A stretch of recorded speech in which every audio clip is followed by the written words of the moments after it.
ایک اور لفظ جو زیر اور زبر کے فرق کے ساتھ اس کے مطلب میں فرق آ جاتا ہے، ان کے معنوں میں تبدیلی آ جاتی ہے، کیا ہے؟ مترجم، مترجم۔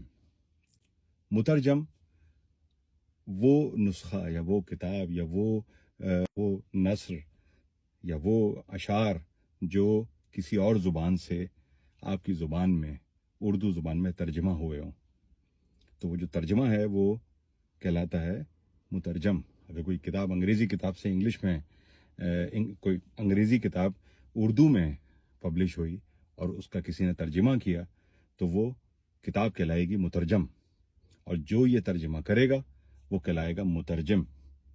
تو مترجم کا مطلب ہوتا ہے ٹرانسلیٹڈ ورک، وہ کام جو ٹرانسلیٹ ہو چکا ہو، اور مترجم وہ ہوتا ہے جو یہ ٹرانسلیشن کرتا ہے، ٹرانسلیٹر کہلاتا ہے۔